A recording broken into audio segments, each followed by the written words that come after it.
लालच आ गया ना देख करके। अब इसके बारे में अभी नहीं बात करूँगी, बाद में करूँगी लास्ट में।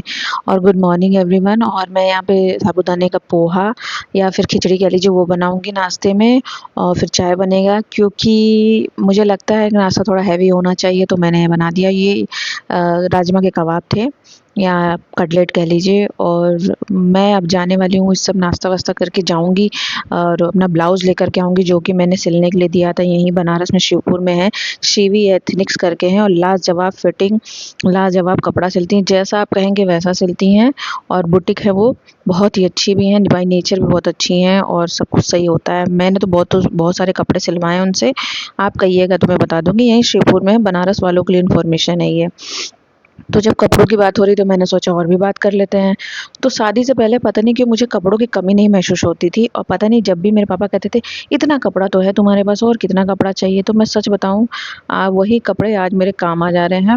और मेरा मानना है कि लेडीज़ों के लिए खासतौर, जेंट्स तो फिर भी काम चला लेते हैं अपना, या उनका कम रहे तो भी काम चल जाता है, पर लेडीज़ के लिए हर महीने में या साल भर में पूरा मिला करके भी आप ऐसे कपड़े ले लें, या ऐसे जैसे ज्वेलरी ले लें, या पर्स, या ऐसे जैसे जो भी लेडीज़ का होता है, कि आपको जब एट अ टाइम अगर कोई फंक्शन पड़ रहा है या कुछ हो रहा है घर में, कोई शादी ब्याह या कुछ भी हो रहा है, तो आपको सोचना ना पड़े, और एक साथ बल्क में खर्चा ना हो कि भाई पर्स भी लेना है, ज्वेलरी भी लेना है, सैंडल भी लेना है, कपड़े भी लेने हैं, इस टाइम के लिए कपड़े लेने हैं, रात के लिए ये लेने हैं, दिन के लिए लेने हैं, हल्दी के लिए लेने हैं, संगीत के लिए लेने हैं।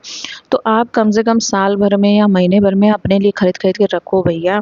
क्योंकि आज मुझे पता चल रहा है कि साल भर 2 साल से मैंने कुछ कपड़ा नहीं लिया, और आज मुझे मेरे सर पे जब पड़ा है ना शादी, तो मुझे बहुत ज़्यादा अफसोस हो रहा है। शादी से पहले ऐसा होता था, मेरी बहन की शादी पड़ती थी, एक तो मैं पहले से लेके रखती भी थी, मुझे हर महीने 1-2 कपड़े तो लेने ही होते थे, चाहे वो हल्के कपड़े हों, चाहे हैवी हों, चाहे सैंडल हो, चाहे पर्स हो। मैं ऐसे ही, जैसे मैंने 1 महीने ले लिया पर्स, 1 महीने ले लिया सैंडल, मैंने 1 महीने जूते ले लिए, 1 महीने 2-3 सूट ले लिया, 1 महीने ऐसे ही करके 1-2 साड़ी ले ली। मैं ऐसे ही करके कपड़े खरीद लेती थी कि मुझे एक साथ बर्डन नहीं पड़ता था जब शादी पड़ती थी। तो मैं, और मेरी बहन की शादी अगर पड़ रही है, तो समझ लो मेरी तो साल भर 6 महीना 7 महीना पहले से ही मेरी तैयारी शुरू हो जाती थी।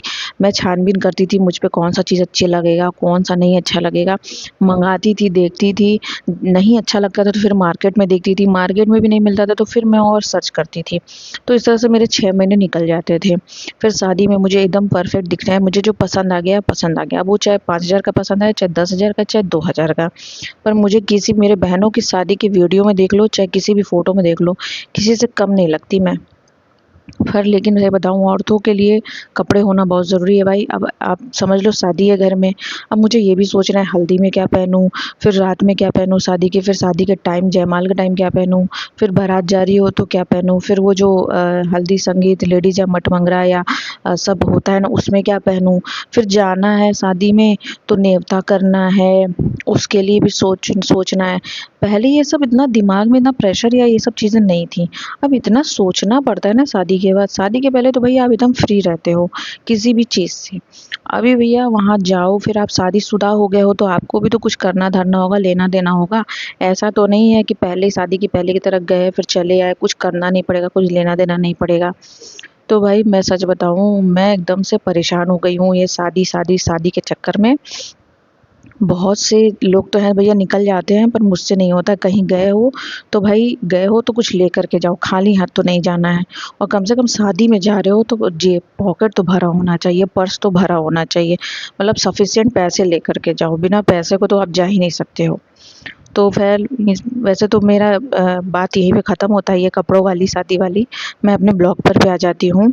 और मैं वैसे ही दिन में दाल चावल बनाया था मैंने, तो मैंने सोचा भाई नानी फिर नहीं खाएंगी, दिन में तो चलो किसी तरह से दे दिया गया खा ली, तो मैंने कहा भाई लाओ ये थोड़ा सा बचा है साबूदाना और आलू में आला मिला के उनके लिए थोड़ा सा पकौड़ी बना देते हैं, ब्रेड में लगा के दे देंगे तो खा लेंगी। कम से कम एक टाइम तो अच्छा खाना खाएं या सही से खाएं। मुझे बड़ा अफसोस होता है कि हम दाल चावल खा ले रहे हैं और वो नहीं खा पा रही है। रोटी देखो भाई हमसे नहीं बन पाता है, मुझसे नहीं बन पाता है। मेरे हाथ में अभी आपने देखा स्वामी ने बाम लगा के पट्टी करी, ये मेरे हफ्ते में 2 दिन चलता ही चलता है, 3 दिन झाड़ू पोछा करने की वजह से हाथ में एकदम दर्द हो रहा था, मुझे कुछ करने का मन ही नहीं कर रहा था। तो तो मैंने तो भाई भाई मैंने किसी तो किसी तरह से बना लिया, फिर खड़े होकर के बस यही खा करके हम सोने जाएँगे। और नानी भी अपना खा ही रही थी। उसके बाद चीकू भी बैठ गई थी, तो मैंने कहा अभी थोड़ा बहुत आलू या कुरकुरा चीज़ उसको दे दो बस, और ज़्यादा नहीं।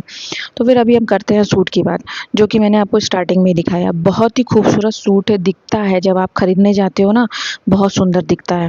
लेकिन क्या है ना कि जब वो असलियत में आता है तो उसका कपड़ा डल होता है, कपड़ा मटेरियल अच्छा नहीं होता है, कपड़े की क्वालिटी और उसका फैब्रिक जो है बना हुआ है, डिज़ाइन पूरी कढ़ाई हुई है ना, उसके धागे निकले हुए थे।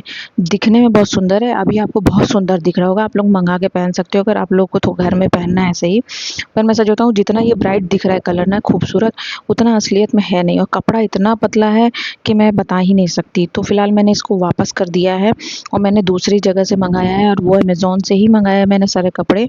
अब मैं आपको नेक्स्ट ब्लॉग में बताऊँगी कि अमेज़न का क्या लोचा हो गया है और क्या ही उसने कर दिया है। मुझे तो एकदम गुस्सा आ रहा था। अभी-अभी मैंने कस्टमर केयर से बात की अमेज़न के।